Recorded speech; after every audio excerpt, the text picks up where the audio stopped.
Hi everyone, I'm Jean-Michel, and today we will be chatting with a gentleman who's focused on dealing with the most pertinent problems in the video games industry. We've got Connor from POGR. Connor from POGR, welcome to the studio. How's it going, man? It's going great. Thanks for having me, man. Thank you for being here. So tell us a little bit about who you are and what your personal background is. Awesome. Yeah. So I'm a long-term entrepreneur. Throughout high school, college, high school, I started my first business that made money. It was kind of a wholesale drop shipping before drop shipping. Moved into college where I did artist management. I had a couple artists that I was working with. One is quite big now, still growing. Still have a great relationship with them. But obviously, gaming took my heart with the rise of Fortnite.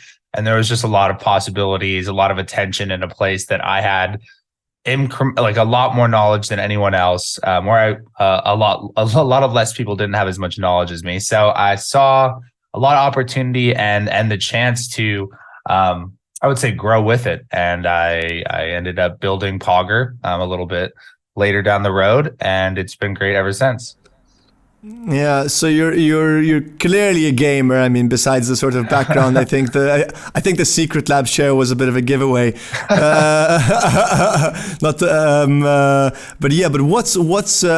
what exactly is POGR and what's it about? Sure, POGR is a profile system.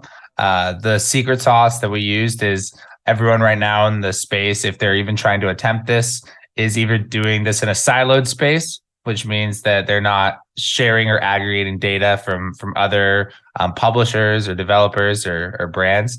One sec, sorry. Okay. I literally had a brain thought, so apologies on that. So it's either siloed right now, or it's just too expensive to build and aggregate. So there's just no data there. The kind of third option is if it's scraped from an API. So we did something else. We built an SDK, collects data directly from the game engine. So that's quite special. But once it's attached to this consumer-facing profile, it unleashes this incredible benefits, specifically being that brands are now interested. This means enterprise clients are now funneling money into this ecosystem and this kind of space, which there wasn't getting a lot of attention. Investors tried with esports organizations and it wasn't really working out too much. And everyone's kind of been dragging their feet, walking on eggshells around it. So our whole goal was, besides a profile system that a gamer has from the moment they sign on, to a toolkit any developer can use to make their game better. It's kind of creating this flywheel where gamers have opportunities. They get more because people understand who they are. Developers understand their community, can make things more specific for those groups. And you pair that together and you get quite a special platform. There's a lot of stuff you can build on top of it. We like to think of it as a new gaming tech stack, where the first couple Legos, and then you add matchmaking services, you add video analysis, you add collaboration and discovery of other friends, just to name a few. So the idea, like if I understood that correctly, by implementing this SDK specifically into the game engine and then collating that data from multiple game providers, you can sort of create a one gamer profile that rules them all. Is that right? 100%. And from my early days, seeing the possibilities at FaZe Clan, I saw how much of a necessity this is. Wasn't just for like the amateur wannabe gamer myself who wanted to go all the way up, but also the fact that these organizations didn't understand anything about the players, So it's like, I worked in music for a little bit, and I did A&R at Atlantic, and all they did was go and through this website, Sodatone, wait and discover. There was no searching and finding yet. In gaming, when there's there's so much more data. Why aren't they doing this? Why are they doing this old school way? So it really just made me start scratching my head And that was kind of like the first trickle. But yeah, like you were saying as well, right now, a lot of studios that are siloed, they have all this information on data, but it's one little sliver of the giant pie. You know, your source of truth is maybe 5% of their total game time. You know, how is that beneficial for a brand or yourself that you're basing very massive decisions off such little information? So for the first time, we're trying to provide an entire picture. And yes, that comes in this one size fit all profile where it's a gamer comes in and all their achievements, all their stats, everything is integrated into POGR. Obviously, we're going live in July with our like first 20 games, first like 1,000 players.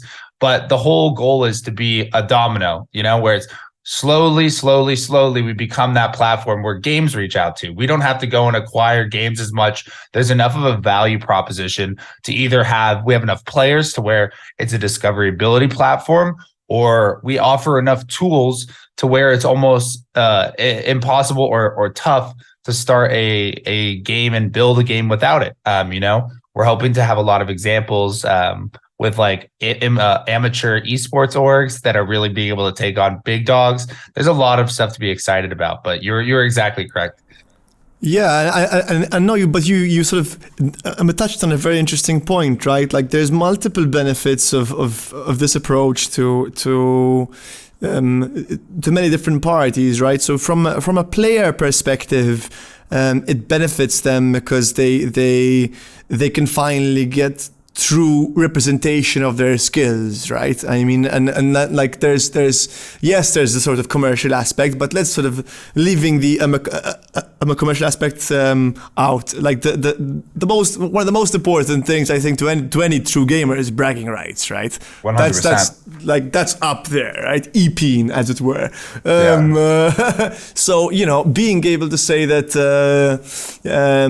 you know, like this is my true KD, or this is the true total number of kills I've had across all these different 100%. games. Like, sure, you might beat me in Battlefield, but you know, as far as COD goes, and if we look at things globally, I own you every day of the week, no? Yeah. What is your overall gamer score? You know, like what is that across all games? Like how does it factor in? How is it weighted? These are things like we wanna do. Like when I looked at this, like I love your excitement for the consumer side. Like I wanted to build this for my previous self, you know, whereas like I was competing in these tournaments, but I was getting nowhere, you know. It's like I wanted this pipeline, you know. Why can all these other athletes go in and find like their way into scholarships, into like giant offers?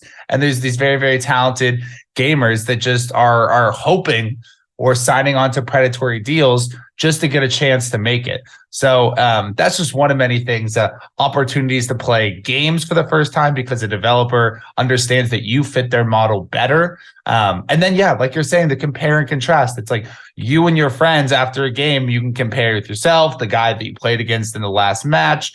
All of your friends are in a little clan. You can understand who's great. And for the first time, you're not having to guess. You're not having to get in that long argument. Well, you still may be arguing because you're better and they don't want to accept it.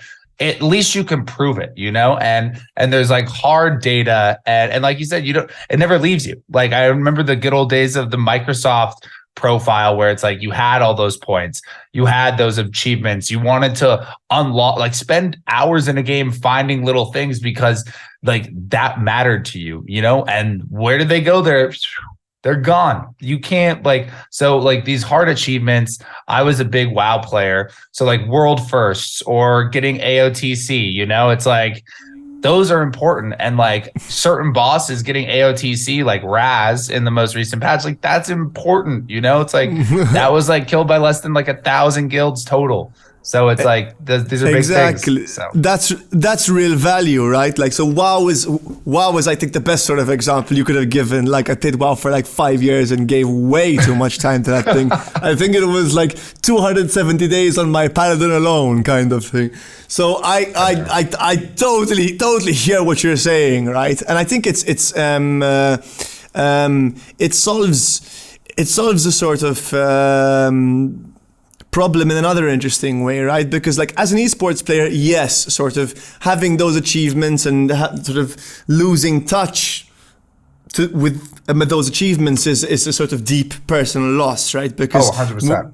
When you get some really important achievement in a WoW, it means a lot, right? Some of them I still remember to this day, but we're sort of going down the really fucking nerdy path now. So, but apart from that, take for example gilding, right? So if I'm a serious guild.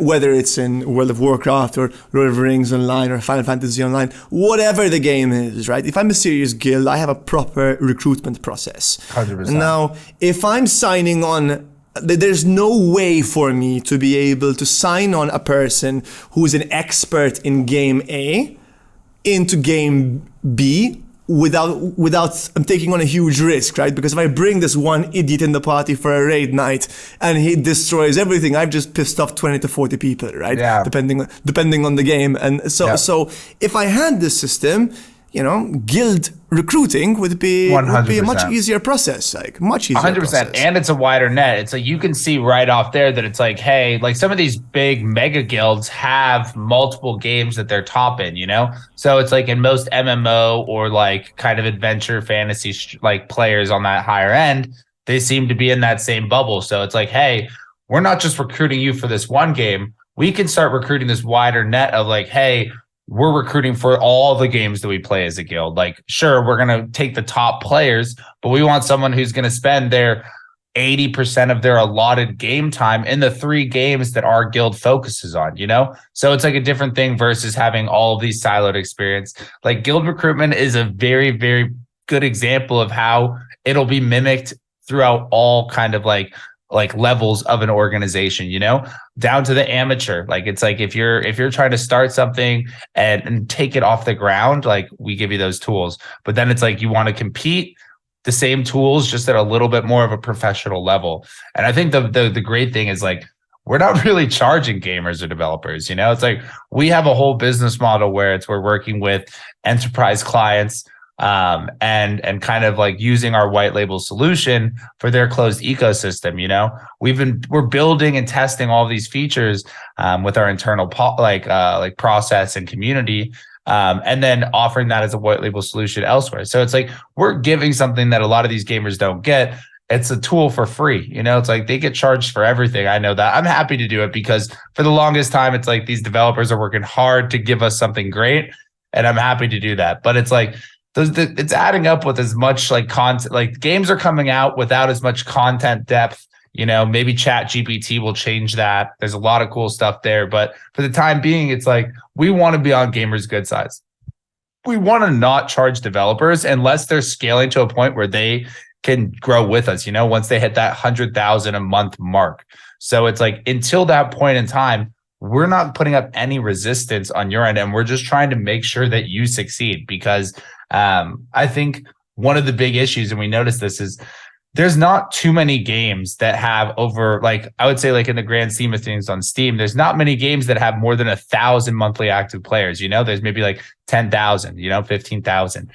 It's like there's more and more games coming, but it's like, are they known? Like, are they getting to that second or third patch update? Are they understanding what the community likes or dislikes? And it's like, if they are, it's like, how are they finding that out? It's like, what resources are they expending to do that versus, and I feel like great games are good. We're going to have that wild, wild west where it was like Warcraft 3 custom game era round 2. And like it is happening again. Like I still play Legion TD. I play the new one that's on Steam. I played Dota. I played League.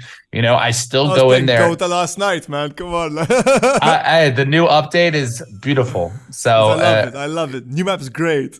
Yeah. So there's a lot of things that I feel like will benefit this space because there's so much creativity. And there's just so much like passion behind these projects.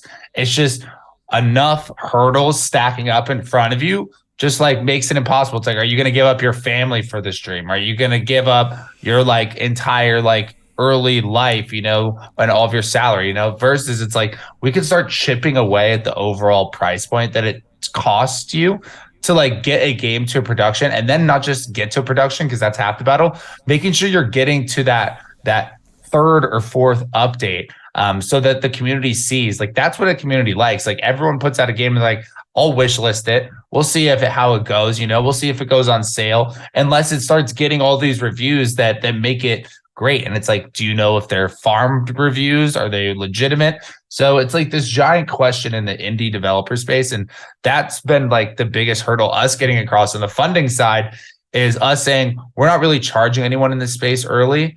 And we're not really even going after the big dogs. It's like, we're talking to the big dogs now. Like, don't get me wrong, but like, our original approach when we raised our round was like, we are going to fix this for the indie game studios.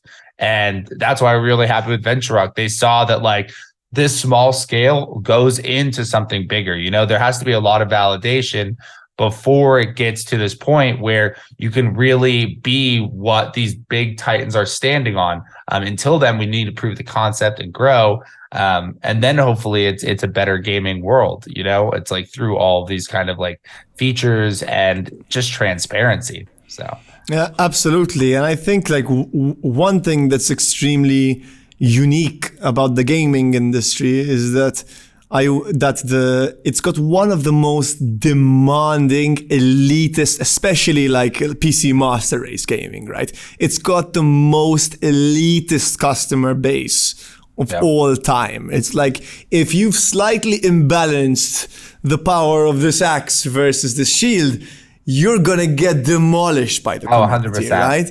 And that sort of balancing of game theory, because that's what it is essentially. It's game theory, right? Like, balancing that out is an extremely monumental task for most industries. So having like what your service does is allows indie game studios and eventually even larger game studios to take the focus off player acquisition, just because they now have all this data that they can leverage, right? Because they know that this player is now playing that game. He plays an FPS game, plays it for 40 hours a week, and then 40 hours a week must be a hell of a gamer, and then plays maybe like 10 hours of a MOBA, right? Yeah. But just because this person's only interacted with my game for 2 hours, it doesn't mean that person is the hardcore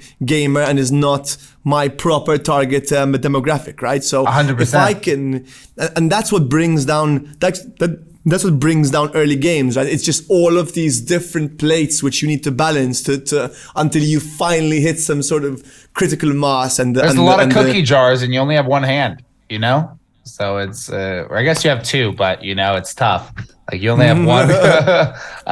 No, it's, I completely understand it. And beyond just these game studios understanding what they kind of need and what their wants are from the customer basis, it's slowly being able to grow with them. You're able to identify, sure, it's like, oh, this person, let's use an exact example from New World. When New World put out their map, like, they did a Twitch lottery system, Asmongold, Tim the Tatman, all these guys, what they want to do? They went and abused that world so hard. They figured out ways to max skinning instantly. They're killing like early players. Like, they're doing all of this stuff and just to get the attention or meme clips from Asmongold. It's like, ha ha ha for him.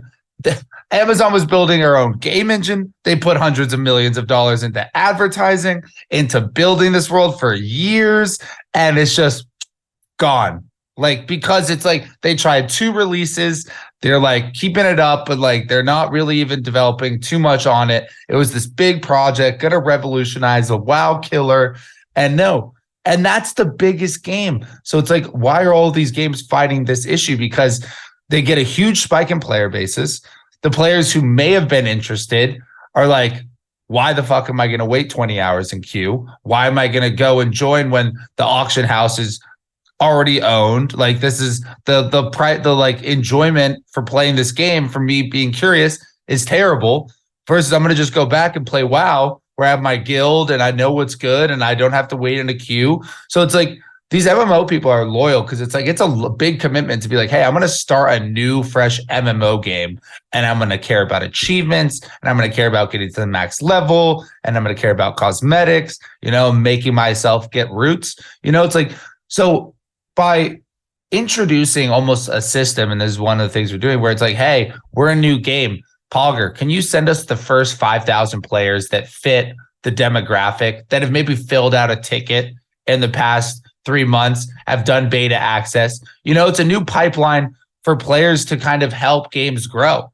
and like being rewarded for it, like there will truly be a founders pack that's not just a $9.99 cosmetic. It's like, hey, like you helped us get to this point where we're now at 100,000 active users. It's like, here's this thing where it's like, oh, you have this cosmetic where you've helped throughout this, or some sort of badge, or you had a head start on kind of data and strategies for being the content creator you want. Like that's what a lot of these big gamers want. They want to grow with the game. Like that's how you become big. There's games that make players, players don't really make games that often unless they're gigantic and the game's already great.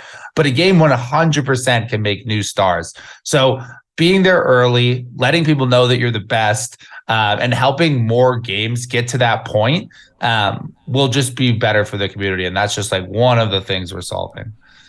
Yeah, I mean, and on top of that, right? I mean, you're de-risking for the game studio, and that's fantastic, right? I think it almost seems to me like you're going up against Google Ads. I would say in a way like Google Analytics, that whole kind of space. The one benefit is like Google's not going out and putting their SDK into games, everything they're collecting is based off search optimization, and they have a fight of their own. They're fighting the AI war with Bard and OpenAI. They're dealing with that. And it's also kind of blessed on our end. The other big competitor is Steam with the game publishing, discoverability, they're normally predatory market practices. Sorry, Steam. But it's like, I love you guys, 200 games on there. But they're going through a class action lawsuit right now.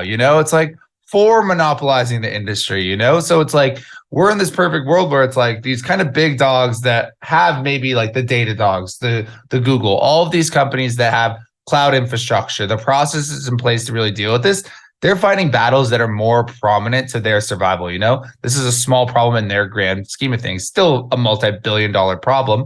And then the other customer that could genuinely take us out, and this is their market of interest, has to deal with staying alive. The last thing that they need is them to be like, oh, you guys are doing an antitrust lawsuit while also taking out any sort of like up and coming like benefit for this space. It's the tales old as time, the Apple Microsoft thing. It's like, would you rather see your company die or invest in your second competitor and at least understand, hey, like we have another chance to keep growing. Maybe they'll stop this monopoly talk.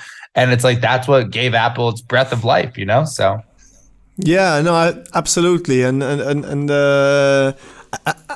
I think besides the sort of monopoly issue that we're facing, I think one of the other issues which you could solve, right, is like you mentioned earlier, it's very difficult for a gamer to become pro, right? And it's very difficult for esports teams to scout people. 100%. Right? So plus, I mean, like on one hand, you have sort of adults dealing with children, so that creates its own kind of sort of weird. Yeah, exactly. But but with a system like this, I mean, it sort of takes the guessing work out of the game, right? And to your previous point, also, esports teams generally play in different games 100%, as well. 100%. Right? And I'd love to touch on this because probably like one of my first features that I thought of for POGR after the profile system was the pipeline to pro. It's like that whole kind of idea and concept.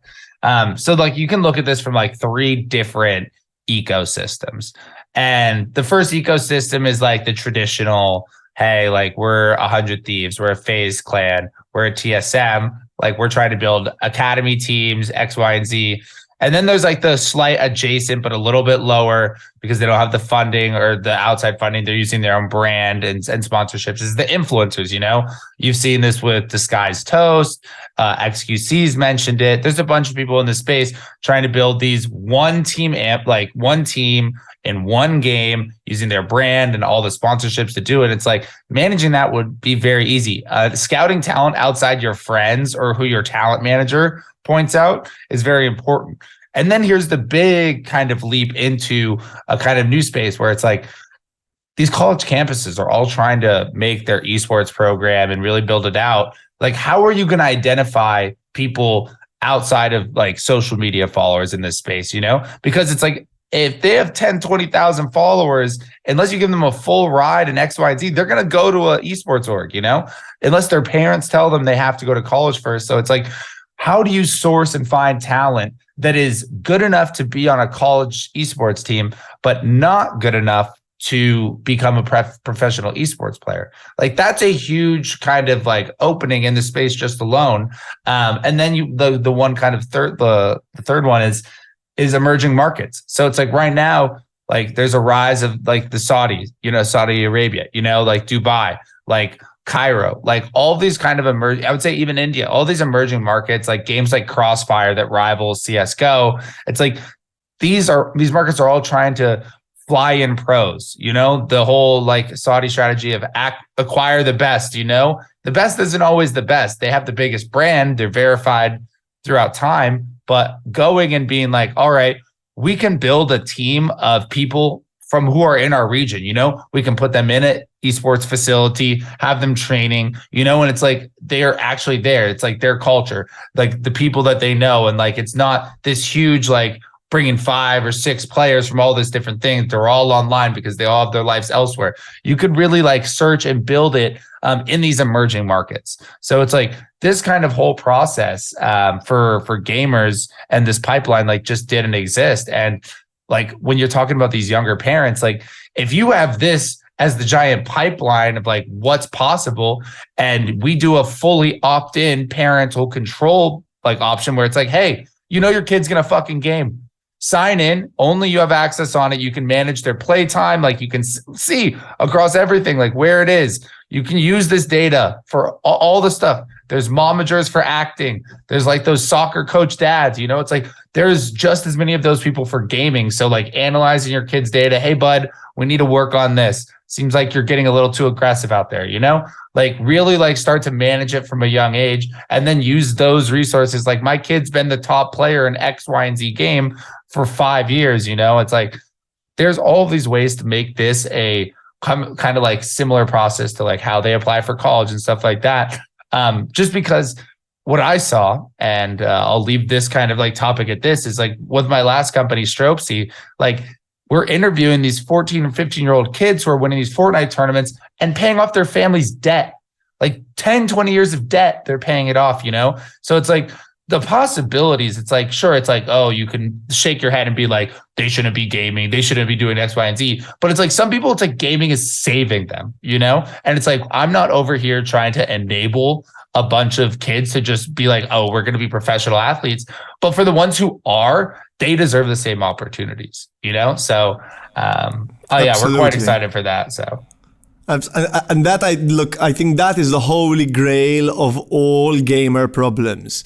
As a child, show me a way I can justify playing games to my parents and help me explain to my parents in a simple way what the progression path is from where I am to where I make enough money that they shut the hell up and I can keep playing. Yep. I can keep playing and keep making money. That's one massive problem. Which if you can sort of hone in on that, I think you'll have mass adoption straight away. It's going to be a big journey and a long journey, but we have a lot of faith. We have good partners. We've been meeting great people who all believe, who are gamers like yourself, myself, and that's the real thing. It's you get enough people who wanted this when they were younger, and hopefully some of them who have money who can help fund your dreams, and then you create a new tomorrow. So sounds like a beautiful tomorrow. I can't wait to see what it looks like. Connor, it's been an absolute pleasure, and thank you so much for your time. Have a lovely day. All right, thank you for having me. Cheers.